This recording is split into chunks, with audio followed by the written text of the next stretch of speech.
Welcome to another episode of Pursuit. I know things look a little different. That's Chrissy. Kevin's behind there now. Wave to the people, Kevin. There he is. We're switching things up a little bit for this episode. Chrissy's going to take over in a little bit. But before that, Asha, what you got? Well, we're going to ask you guys some questions that the Reddit people want to know. Okay? The first question is... Okay. Wait, sorry. Questions that the people want to know. The Reddit people want to know. Who's the people? Okay, yeah, that's what I was saying. You? Why do some people continue to pursue people who clearly don't want them? Some people like the chase. Because toxicness. But also, a lot of people don't realize that the other person doesn't want them. I agree. Like, I may be putting it down. Doesn't mean you're picking it up. You know? Anybody else want to respond? That was a good question. Good question. Next question. That one caught me off guard. Sorry. I didn't know how to feel about it. I should have started with a lighthearted one. Yeah, okay. That was really deep. Like, I'm sorry. I'm sorry. Okay, I'll throw an easy one your way. All right. Okay. Do Pokemon only say their name, or are they named after what they say? You're asking the wrong one. Pikachu! I have no clue. I think What were you gonna say? I only know of when they say their name. I'm not a Pokemon girl. Kevin, do you want to chime in on this? I don't think they ever actually say if there's a reason. But I feel like it's mostly them saying something and getting named after. Ah. That makes the most sense. What? I can't hear you because I have headphones. Like bees. Like bees. Because they buzz. So Pikachu says Pika Pika, and that's why he's called Pikachu? No. What about Bulbasaur? He says Bulba Bulba? Who's Bulbasaur? Oh my gosh, wow, I didn't know that. And Jigglypuff says Jiggly? So the way Pokemon works is that whatever their name is, that's all they say. Yeah, but is it because that's what their name is, or did they name it because that's what they say? We just came full circle. So Jigglypuff just says Jigglypuff. Let's just go to the next Can we question. have another question, please? Okay. I'm warning you guys. This one is a little deep. Oof. If your partner asks you to install a tracking app on your phone because they want to track your phone/location, would you do it or let them track you? Do they want to track me at all times? Well, they would be able to track you at all times. Seems like someone needs therapy. Because if it's one thing like, hey, I'm just worried about you, like, right, that's one thing. But if you just want to be nosy and see where I'm at. But then it becomes like a safety thing, right? Well, that's what I'm saying. Like, if you're worried about me, I get it. Right. But if you just want to keep tabs on me. That's weird. That's suspicious. That's what I was gonna ask.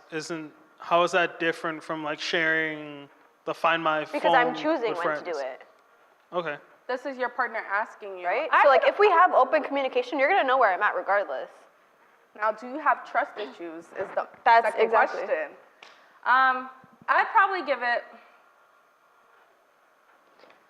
depending on the person. Yeah.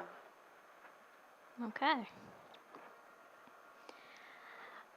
Do your dreams have a deeper meaning? Yes, they do. Sometimes. Yes.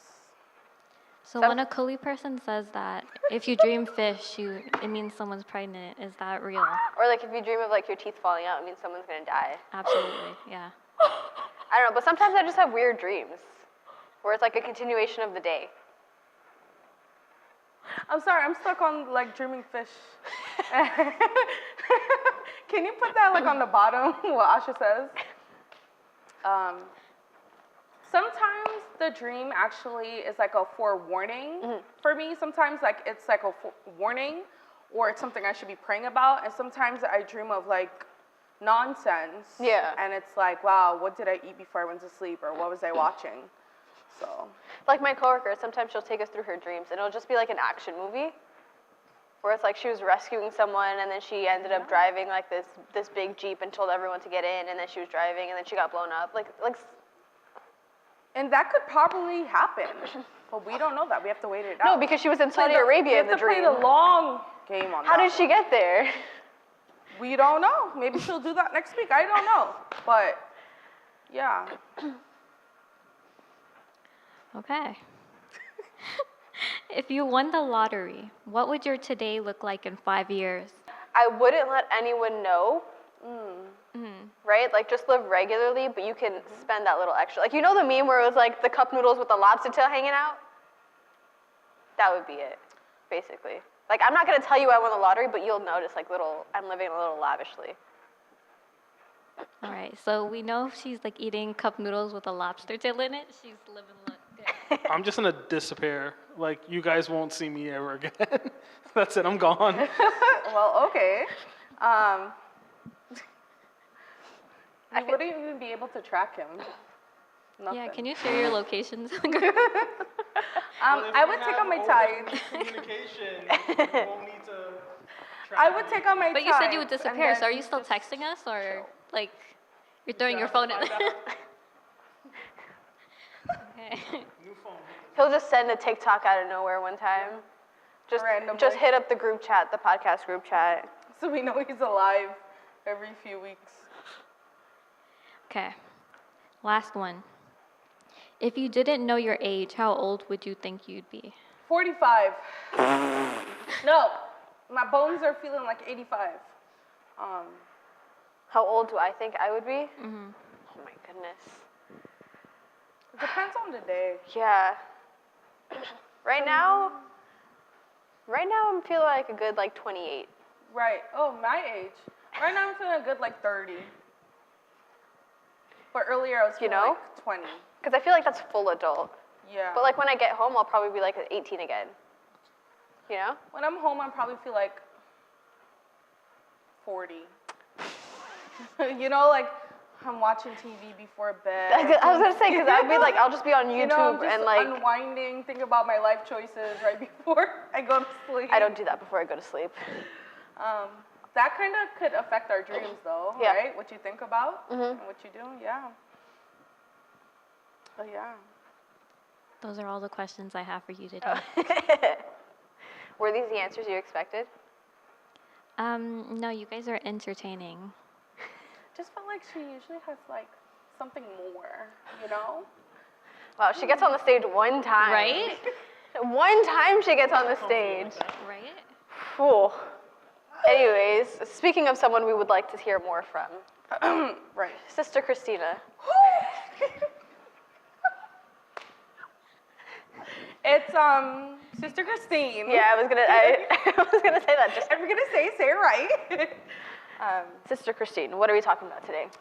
We're talking about Christians and their high cholesterol because of salt. I'm sorry? No, that's what we're talking about. We're talking about salty Christians. And now you're thinking salty Christians. Now, I guess in the age we're living in now, when we say someone's being salty, what do you think? Being salty, I don't know how to describe it. You're just being salty. I mean, It's not a good connotation. it's not good, right? Yeah. I mean, we've had the discussion a few times, like, why are you being salty right now? Yeah. And it was never nothing good behind that sentence. But when Jesus says to be salty, in my words, right, he's not saying it in a negative aspect. So in Matthew 5:13, I'm going to read this for you in the ESV version because that was on my screen. You are the salt of the earth, but if salt has lost its taste, how shall its saltiness be restored? It is no longer good for anything except to be thrown out and trampled under people's feet. That's a lot. We're going to dissect it. Nice. You are the salt of the earth. Let's start there. What are some foods you refuse to eat without salt? All of them. Everything.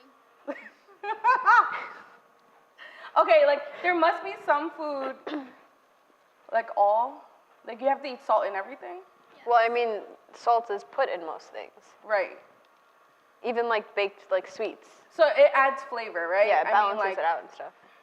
I think I was listening to a video earlier, and I think he made like a reference that corn on the cob, if there's no salt on the corn on the cob, he won't eat it. And I will laughed judge you. because I'm like, I don't put salt on my corn. So I was just like, oh. But do you boil or grill it? Either or. Because do you salt the water that it's boiled in? You know, I've always just ate the boiled corn. I've never boiled it myself. Because you season the water a lot of times. That is probably true. So. I don't know. Do you guys salt your corn when you boil it? I season the water that boils it. Okay, I just throw some butter on and I call it. Well, butter is salted. Well, okay, yeah, that makes sense. So salt on the corn. Full Unless circle. it's unsalted butter. But so basically when Jesus said that in Matthew 5:13, he was on the Mount, what was it? I don't know. There's so many mounts. Mount something. Olive. It wasn't the I Mount don't know. Olive. The Mount Sermon. Mount, what was it? The Sermon on the Mount. That's what it was, right? He was doing the Sermon on the Mount. And he was making a comparison between how we treat people and salt. Well, that's what we're doing. How we treat people with salt on food. So when you add salt to food, you give it more flavor. And I guess as Christians, if we're lacking salt, we're lacking, I guess, the impact on what it is, right? If that makes sense. So when salt loses its purpose, it gets thrown out and trampled on. That's what the verse says. Mm-hmm. What do we feel about that? Like, if you lose your saltiness? Yeah. Well, I think if anything loses its purpose, you kind of get rid of it or it just sits there. It doesn't become used for that reason anymore. It doesn't make like a full impact, right? Yeah, so like if salt isn't salty, I'm not going to put it in my food. I'm not going to season things with it because I might as well just sprinkle air. Right. Right? Same thing, like, I mean, we eat out very often, or we went to someone's house, like, and they make something, and if it's lacking salt, are you still gonna eat it? I just push it around the plate a little bit, just like, you know. I feel like I'll suffer through. It depends on the circumstances, because I don't like making people feel bad, so I'll suffer through it. So you'd make yourself feel bad, like go through that? Yeah, because I wouldn't want someone, because I know if someone, like, I wouldn't want to make them feel bad for how they cooked. Okay. You know? Yeah, like, so I would try to, like, add pepper sauce or something on that, exactly. or, like, something with salt. With flavor. You want to bring the flavor back into it. Put the flavor back in. So it doesn't necessarily have to be salt, but I don't know where I'm going with that part, so I'm not going to even bring in the pepper sauce part. But, so, you know, back in the day, you know a Roman soldier.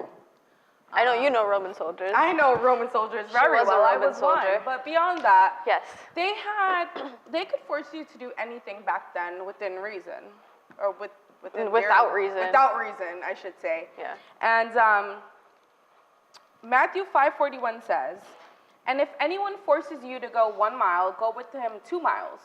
Let's stop right there. Are we running these miles? Are we walking? Are we jogging? I don't run. Like, what is Jesus saying there? I might do a little jog if, like, something's good at the end, you know? But the word force there kind of scares me because, like, who are you forcing? Yeah. Like, who's forcing me to do something here? Yeah. But back in the day, the Roman soldiers could force you to do something. So if you were a Jew and a Roman soldier comes up and he's like, take this and walk with it. Take the cross and walk with it for a mile or something, right? I was gonna say for an hour. Maybe that is a mile. You would have to.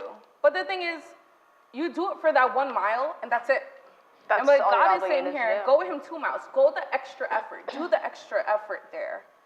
Find glory in that. And I think, you know, sometimes it's hard to do that just in everyday life. If you feel like you have to do something you don't want to do, how do you turn it to be something? How do you make it positive? How do you make it positive? Like, after a long day of work, and someone's like, do this for me, and you really don't want to do it, You could do it with a bad attitude, or you could do it and find some positive in that. And you go home, you could either go home upset and it's like, I had to do this. I just wanted to go home and like soak in the bath and do a facial. Or you could go home and like, yeah, I did something, I made a difference. So I think what Jesus is saying is, if you do something, do it well. I think also because he's saying to go that extra mile, you're doing more than they expected of you, right? So if you're only obligated to do that 1 mile, but by doing that second mile, you're kind of reclaiming the action. So you're saying, yeah, you forced me to do one, but I'm going to do a second one because I can, because I choose to, right? I'm not limited to the circumstances that you set me to. I like that. Yeah. Oh. And it's, yeah, you're taking back the control. So yes. Yeah, you're basically taking back the control. Like, you feel like you're controlling me by making me do this one thing. But I'm like, you know what? You want me to do one thing? I'll do 3. I'll do 2. Yeah. I'll do more. And it's sometimes, I think people perceive that as being too arrogant or too like, wow, they're just showing off. But it's literally in the Bible. It's how you do it, your attitude. Yes. It's the intention behind the action that matters. Am I doing this? Am I doing the extra 2 miles because I want to show you that I'm better than you? Yeah. Or because like I'm just like, all right. Yeah. Let me figure this out. I think in also doing that, because you after that first mile, you kind of, it's easy to wallow in the anger of being like, oh, they're making me do this and I'm going to do it, whatever. But once you reach the end of that 1 mile, you're like, okay, now I've thought about it. I've had this time to think about it. Am I going to let myself stay angry about this situation, or am I going to further myself? Right. It's kind of like when you're on the treadmill, and or like the elliptical. I don't like the treadmill, but I'll go on the elliptical from time to time. Not recently, but like when I used to, right?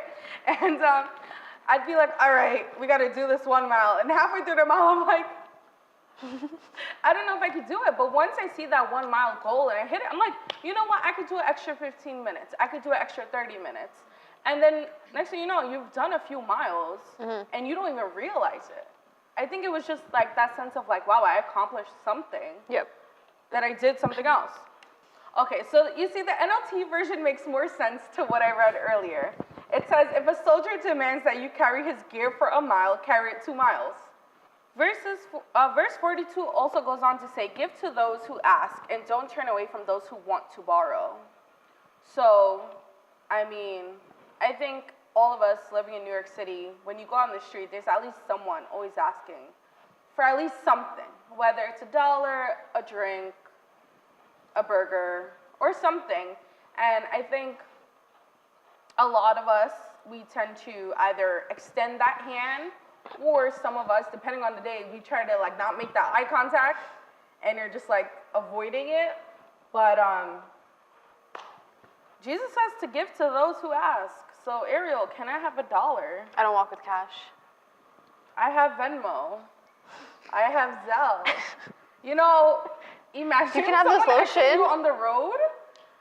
If they ask you on the road, like, hey, I don't have cash, and you're like, well, can you Zelle me? I feel like that's happened before.